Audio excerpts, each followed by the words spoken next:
Inmediatamente quiero invitar al señor Alberto Vergara. Él es profesor e investigador de la Universidad del Pacífico, además que escribe muy buenas columnas, dicho sea de paso. Bueno, él va a exponer sobre la construcción de la República y sus desafíos para el futuro. Le damos la bienvenida con un fuerte aplauso.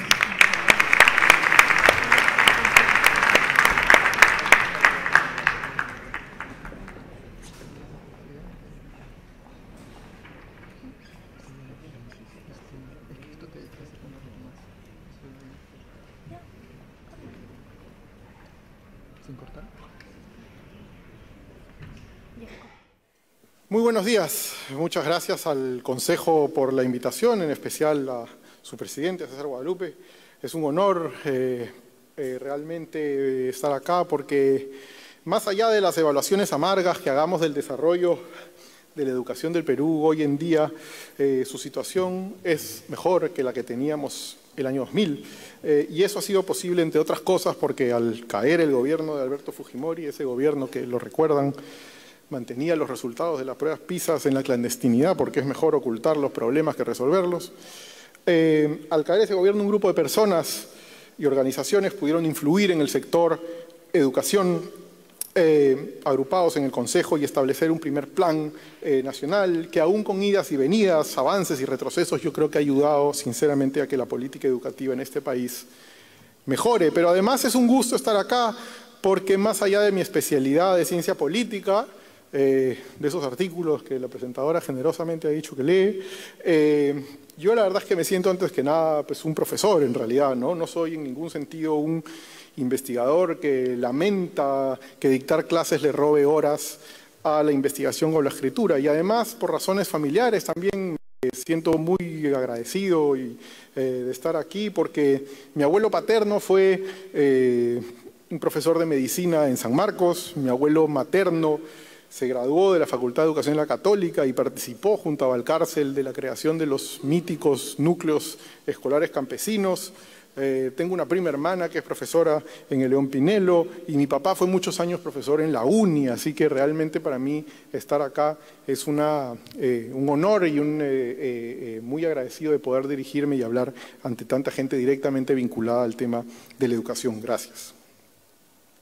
Bueno, como el 2021 se acerca a toda velocidad, los foros y reuniones abocadas a pensar la cuestión del bicentenario se multiplican y la palabra república se pronuncia más a menudo que en circunstancias normales.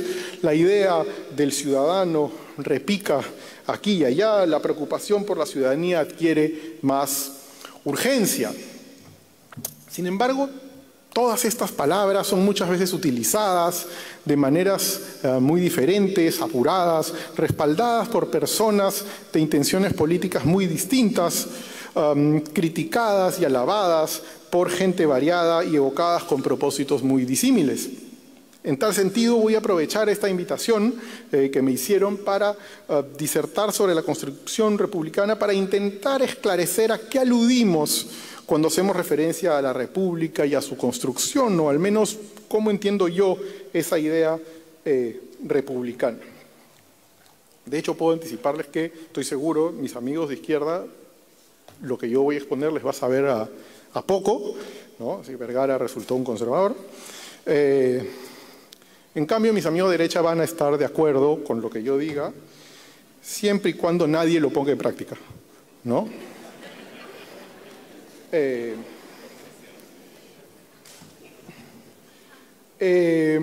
Ok, como sucede con cualquier vocablo que designa una sumatoria de ideas complejas, es iluso creer que vamos a dar con una definición de república unánime que deje contentos a tirios y troyanos. No es mi intención generar la unanimidad de nada. De hecho, en realidad creo que toda unanimidad ya conlleva una derrota y carga una amenaza. Mi propósito es pensar en voz alta los puntos desde los cuales elaborar un mapa republicano para el Perú y que no sea útil para pensar en el Perú. Entonces, lo interesante de estas invitaciones a discursear en público, debo decirlo, al menos para mí, tal vez para ustedes no, pero por lo menos para mí, es que estas invitaciones permiten soltar ciertas ideas que uno viene rumiando, dándoles vueltas, y la verdad es que me interesa menos venir y echarles un cuento ya masticado y repetido. Es más bonito, en realidad, diré, ensayar con la complicidad de ustedes. Entonces, lo que voy a ensayar este mediodía es una triple comprensión de lo que considero es una república y ubicar estas dimensiones en nuestra experiencia histórica republicana. Voy a desarrollar 3 ámbitos republicanos que, cuando coinciden todos juntos, dan lugar a una república funcional y saludable. Las 3 dimensiones de la república que quiero proponer son, lo voy a llamar así, la república sociedad, la república gobierno y la república individuo, o sea, el ciudadano. Es decir, el régimen está interesado en regular estos 3 ámbitos: sociedad, gobierno e individuo. Y cuando repase estas 3 dimensiones que juntas constituyen una república saludable, quiero subrayar 2 características que debemos asumir respecto de esa construcción republicana. En primer lugar, la constitución de un orden republicano es necesariamente contenciosa. Se construye desde el pleito y además no deja de generarlos.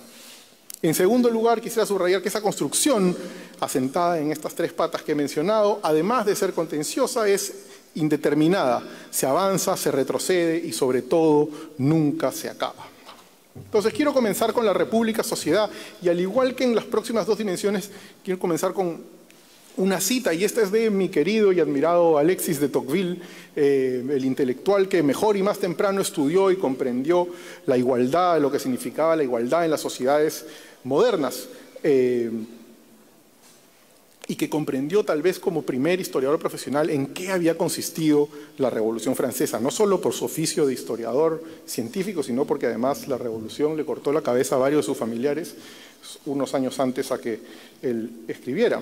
Entonces, Tocqueville, refiriéndose a los aristócratas franceses, constata que, lo cito, con las justas y sentían, es mi traducción un poco vulgar, pero con las justas y sentían que el pueblo y ellos formaban parte de la misma humanidad. Ante esa característica social del antiguo régimen, del universo de estamentos que mandaba pre-Revolución Francesa, la modernidad y las revoluciones francesa y norteamericana a finales del siglo XVIII buscan enmendar dichas separaciones desde el universo de la igualdad entre individuos, lo que Tocqueville llama las condiciones de igualdad. Las sociedades en las cuales el privilegio no es tolerado y la ley y el trato establece la igualdad entre ciudadanos. Es decir, la división en castas o estamentos, como había mandado por siglos en Francia, esta división en aristocracia, clero y tercer estado o pueblo, ya no se aceptan. Por eso, cuando el abate Sieyès, en medio de las jornadas revolucionarias parisinas, se pregunta ¿qué es el tercer estado?, se responde: el tercer estado ahora es todo. Es decir, las revoluciones en Francia y Estados Unidos deciden, y aquí voy a utilizar un verbo a tono con los tiempos peruanos, las revoluciones deciden disolver a esos estamentos privados y diferenciados para volverlos públicos y universales, es decir, sometidos a la ley de la República. Tal es el componente inequívoco de la República vinculado a las sociedades políticas modernas. Y de hecho, tan crucial es este corte en la constitución de la vida moderna que un gran amigo mío, Jeremy Schmidt, un gran especialista en el tema del agua a nivel global, me contó una vez, no sé cómo, él había terminado tomando unos whiskies con el arzobispo de Canterbury, que es la máxima autoridad de la iglesia anglicana en Inglaterra, y en la conversación en algún momento el arzobispo le había dicho con la mayor seriedad que en política solo había 2 tipos de personas: o estabas a favor o estabas en contra de la Revolución Francesa. Entonces, una república implica la constitución de un universo de semejantes que necesariamente quiebra con un orden premoderno regido por una desigualdad pretendidamente natural. Esto lo sabemos bien en el Perú. Para nosotros el aprendizaje de la igualdad ha sido y es duro, y no me refiero a la desigualdad económica, el famoso Gini que oímos tan a menudo, me refiero a que nuestra sociedad se ha constituido sobre capas de desigualdad del tipo que Tocqueville hacía referencia en la Francia premoderna. La colonia no solo establece un orden jurídico separado entre República de Indios y República de Españoles, sino que apenas iniciada la colonia, distintas vertientes de descendientes de los incas litigan sin parar para que las autoridades españolas las reconozcan como consustancialmente diferentes entre ellas y así estar sometidas a distintos tipos de impuesto o exceptuados de impuestos. Es una guerra entre noblezas locales implorando ser distinguidas por la corona. Hay que leer los trabajos de José Carlos de la Puente, profesor peruano en Texas, sobre esto. Son francamente extraordinarias. Nuestro bautismo histórico, el encuentro de dos civilizaciones, se hace sobre el deseo explícito de diferenciarnos. Dentro de la República de Indios se fragmenta la sociedad con 1000 diferenciaciones. La colonia, entonces, no es solo la vida bajo un orden político foráneo, es la construcción también de un orden interno lleno de castas, divisiones y clases. La independencia consigue eliminar el gobierno foráneo, desde luego, pero tiene menos éxito en librarnos del hierro estamental. Aunque la ley de la República apuntará en dirección a la universalidad de la ley y hacia el universo de las revoluciones ilustradas, las prácticas estamentales heredadas de la colonia sobrevivirán por mucho tiempo y más de uno dirá que rigen aún hoy.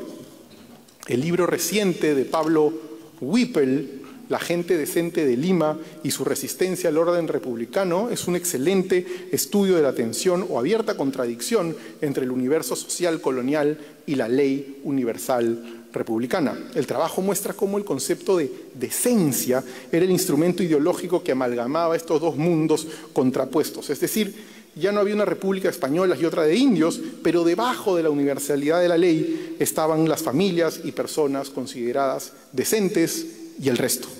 El libro ilustra de manera notable cómo policías y jueces son castigados por intentar que los sectores decentes de la sociedad respeten la ley.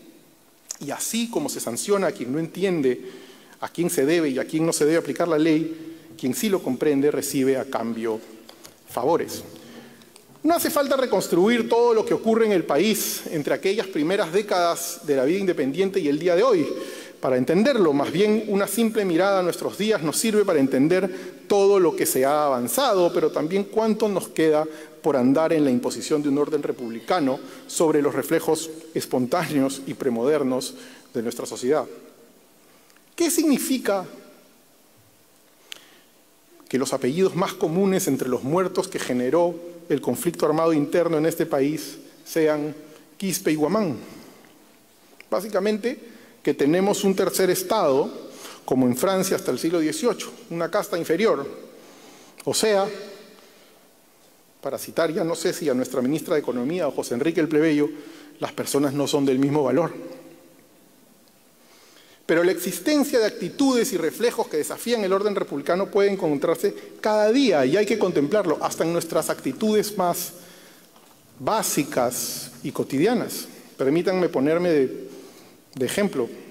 Hace algunos años me encontraba en Bolivia e iba a entrevistar a un amigo mío que había estudiado conmigo, que era mano derecha del canciller boliviano, y cuando llegué a entrevistarlo a la Cancillería, había una colaza para entrar a la Cancillería. Y entonces lo reconozco con actitud de limeñito privilegiado, llevé mi mano al bolsillo, saqué mi celular, le timbré y le digo, oye, hay una colaza acá abajo.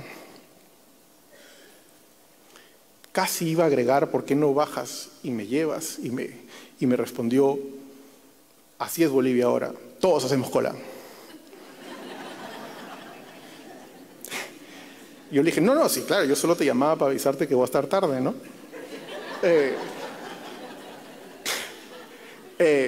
Por tanto, funcionamos desde unos reflejos y una cotidianeidad reñida con este primer elemento que he llamado república, sociedad. Pero yo no quiero argumentar en ningún sentido, por favor, que nada ha cambiado. Al contrario, probablemente en ningún otro momento de nuestra historia el orden informal del país, donde la gente decente está a salvo de las injerencias impertinentes de la ley de la República, haya sido más efectivo que hoy. Los distintos estamentos de la premodernidad política se ven acosados hoy por la ley de la República.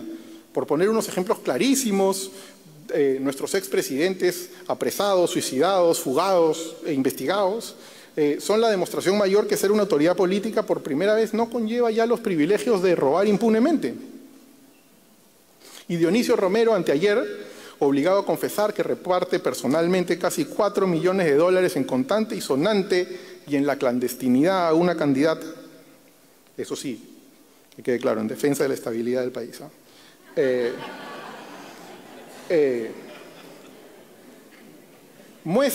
Esa situación muestra que el privilegio reservado para que los ricos funcionen al margen de la ley se agota. Y también han visto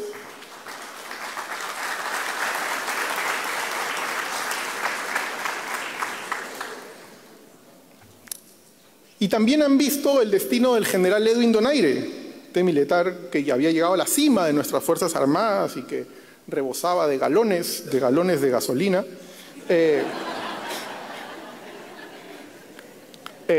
Ahora está preso sin que su pertenencia al estamento militar le garantice un fuero particular. Entonces, a lo largo de las décadas ha habido una transformación importante. No somos aún una república, sociedad donde el privilegio ha sido desterrado, pero tampoco una donde la igualdad ante la ley puede ser bypaseada sin más. La sociedad ya no lo tolera, la prensa no lo pasa por agua tibia constantemente. Ahora, como quiero subrayar aquí, lo importante es que todas estas cuestiones son contenciosas, generan pleitos. Hasta mi historia anecdótica que les acabo de contar de Bolivia es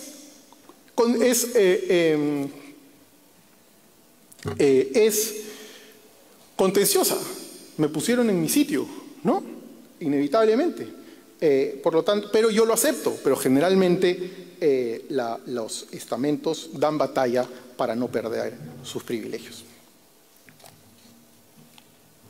Por lo tanto, la República no avanza desde las mesas de diálogo, digamos.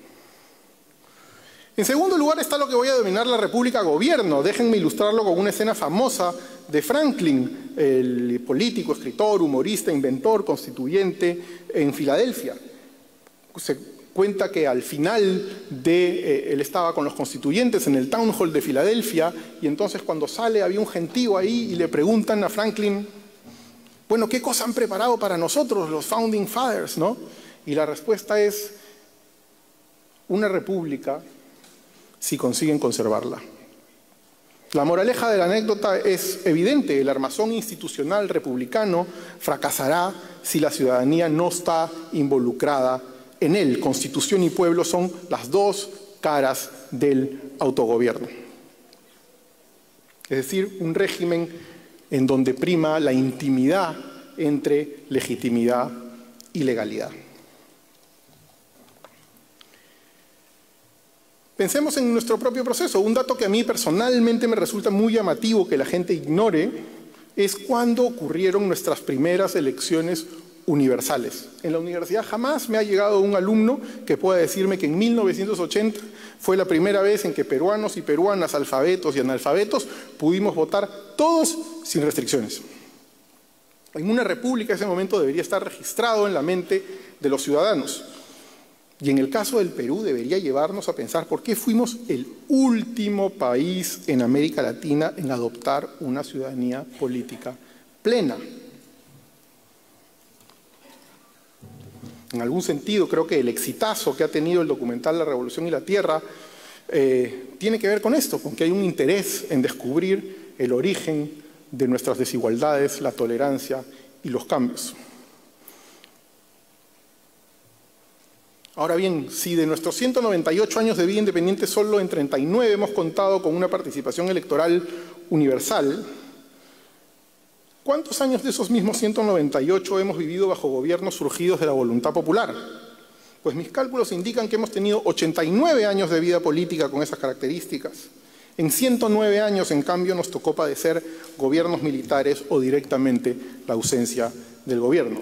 Es decir, no hemos tenido la experiencia de la República Gobierno más que de manera intermitente. La mayor parte del tiempo no pudimos disfrutar de esa básica regla republicana y más bien fuimos, en suma, tutelados. Es importante recordar estas tendencias históricas no porque escondan en ellas algún tipo de destino sombrío, de designio reñido con la libertad, sino porque resalta que las dificultades por superar son muy grandes, que las fuerzas que nos atraen hacia la tiranía son vigorosas. Finalmente, mi tercera esfera republicana, la república individuo, es decir, el ciudadano. De hecho, en un documental reciente sobre la gira de Bob Dylan en 1975, un documental que está en Netflix, si lo pueden ver, empieza diciendo una frase que yo creo condensa lo que ha sido el interés de Dylan en su obra y que creo que tiene que ver con la construcción de este individuo. Dice: la vida no se trata de encontrar nada, se trata de construirte a ti mismo. Es decir, la vida de cada individuo debe ser su propia aventura emancipatoria. El desarrollo de cada vida debería ser una en que el azar de dónde naciste, bajo qué condiciones específicas llegaste a este mundo, no interfieran en la medida de lo posible con la construcción de una trayectoria individual autónoma. La construcción de este república individuo tiene que entrar en una sinergia, en una simbiosis con la república gobierno y la república sociedad. Es de esa conjunción que podemos construir una república sana. Es una consideración individualista. Creo que el objetivo está en construir esos yos autónomos, saludables, emancipados. Pero la vía para construir ese objetivo individualista, la vía no lo es. La vía requiere de lo común y de lo institucional, que es siempre un pacto social para construir ese yo emancipado.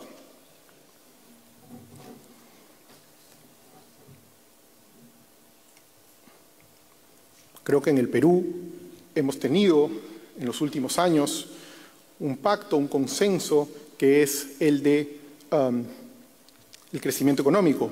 La prioridad ha sido engordar el PBI, pero nunca hemos tenido un pacto sobre qué hacer con ese rechonchito PBI.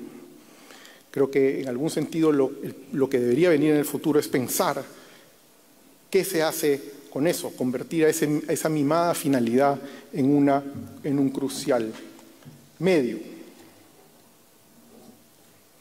Me piden que vaya terminando. Creo que el presidente de la República está por llegar.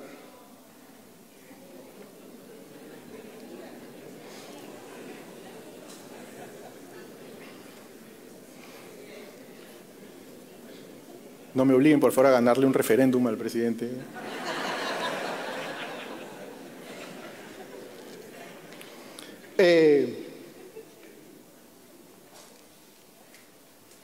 ¿En qué consiste ese pacto mínimo de derechos?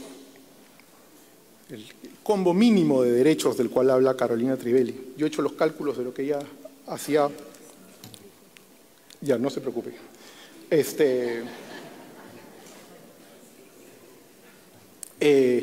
Solo 47% de la gente tiene eso que ella llama, mejor dicho, 47% no tiene un combo mínimo de derechos en el cual un hogar cuenta al menos con electricidad, agua, desagüe y acceso a algún medio de comunicación.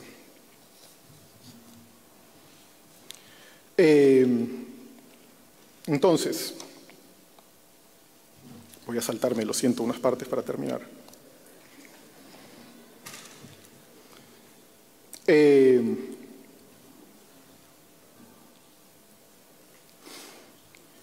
Quiero insistir en que este discurso no busca dejar en tinieblas lo que hemos avanzado, más lento de lo que quisiéramos, pero el Perú donde dominaba lo que González Prada llamó la Trinidad embrutecedora, el prefecto, el cura, el gamonal, ha casi desaparecido. Y a la desaparición de esos estamentos ha seguido la creación paulatina, lenta y caótica de ciudadanos.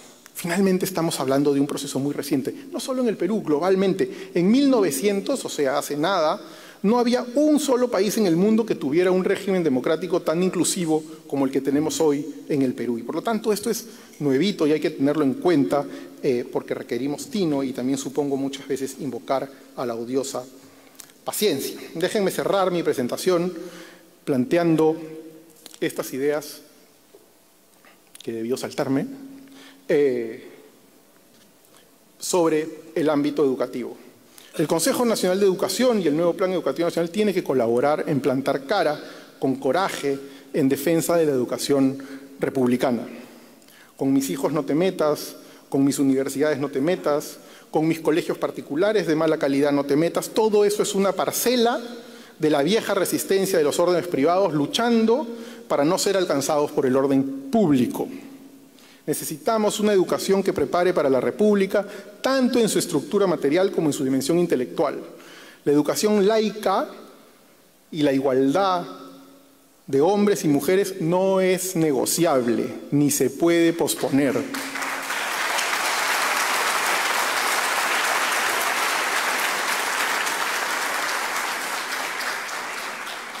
Constituye el oxígeno de la República y está en nuestras manos defenderlo y fortalecerlo. Gracias.